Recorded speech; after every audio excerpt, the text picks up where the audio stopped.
ആ ബോക്സ് നല്ല സ്ട്രോങ് ആണോ എന്നുള്ളതൊന്ന് ചെക്ക് ചെയ്ത് നോക്കാം. സ്ട്രോങ് ആണോ? റെഡിയാണോ? ഇനി ജസ്റ്റ് നമുക്ക് അത് ഓരോന്നായിട്ടൊന്ന് ഇട്ടിരിക്കാം. അതിന് മുന്നേ ജസ്റ്റ് ഇതിൻ്റെ എല്ലാ ഭാഗങ്ങളും നല്ല സ്ട്രോങ് ആണെന്നുള്ളതൊന്ന് അടിച്ച് കൈകൊണ്ട് ചെക്ക് ചെയ്ത് നോക്കാം.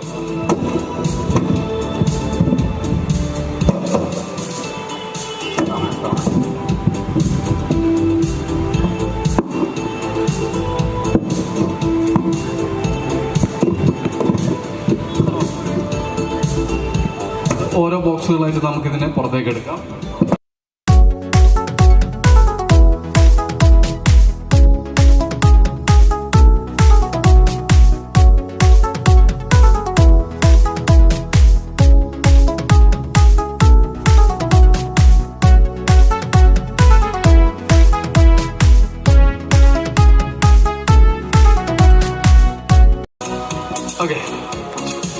ഓക്കെ, ഒരുപാട് ബോക്സിനകത്തു നിന്ന് ഒരു ബോക്സ് കിട്ടിയിട്ടുണ്ട്. ജസ്റ്റ് ആ ബോക്സും കൂടി ഒന്ന് തുറന്നു നോക്കാം. ഓക്കെ, എന്തല്ലത് ഒരു ബോക്സ് കൂടി അതുകൂടി തുറന്നു. ഓക്കെ, ഇനി ആ ബോക്സും കൂടി തുറന്നു. ഓക്കെ, അപ്പൊ ഇതിൽ എന്തോ ഒന്ന് ഇതിൽ ഒരു പേപ്പർ കാണുന്നുണ്ട്. ഇനി എന്താണോ ആ പേപ്പർ, നല്ല പേപ്പർ ഒന്ന് എടുക്കാം. ഓക്കെ, ജസ്റ്റ് ബോക്സ് സ്ട്രോങ് ആണല്ലോ, ബോക്സ് സ്ട്രോങ് ആണല്ലോ. ഓക്കെ, ഇനി ഒന്ന് നിർത്താം. ഓ, തുറക്കും. ഓക്കെ, ഇനി ഇതിൽ എന്താണോ എഴുതിയിരിക്കുന്നത് എല്ലാവരും കേൾക്കെ ഒന്ന് സൗണ്ടിലൊന്ന് വായിച്ച് കേൾപ്പിക്കാം. ഞാൻ കണ്ട സുന്ദര സ്വപ്നം.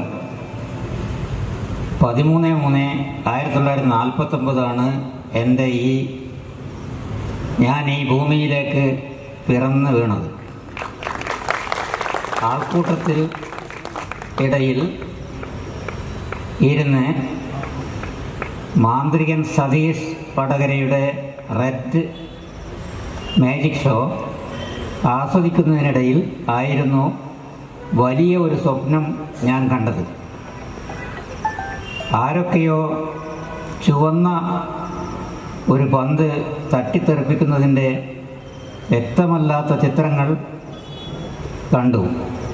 ഇവ സുധീർ കുമാർ എന്നിവരുടെ മുഖങ്ങൾ മാത്രമേ തെളിയുന്നുള്ളൂ. ദാമോദര എന്ന വിളി കേട്ടാണ് ഞാൻ ഞെട്ടിയുണർന്നത്. എൻ്റെ പ്രിയ സഖാക്കളായ ബാബുമാഷ്, മോഹനകൃഷ്ണൻ എന്നിവരുടെ കൂടെയാണ് ഞാൻ ലക്ഷദ്വീപിൽ പോയത്. അവിടെ ഞങ്ങളെ സ്വീകരിക്കാൻ ഞങ്ങളുടെ പ്രിയ നേതാവ് ഗോവിന്ദൻ മാഷ് അവിടെ കാത്തിരിപ്പുണ്ടായിരുന്നു. എന്ന സ്വന്തം ദാമോദരൻ. Okay, thank you. ഇപ്പോൾ ഇത് നമ്മൾ യാദൃശ്ചികമായിട്ട് കണ്ട ഒരു സ്വപ്നം മാത്രമാണ്. ഇന്നലെ കണ്ട ഒരു സ്വപ്നത്തെ ജസ്റ്റ് പെട്ടിയിലാക്കിയത് മാത്രമേ ഉള്ളൂ. ഓക്കെ, അപ്പം വളരെ സന്തോഷം ഈ മാജിക്കിൽ സപ്പോർട്ട് ചെയ്തതിന്. Okay, thank you.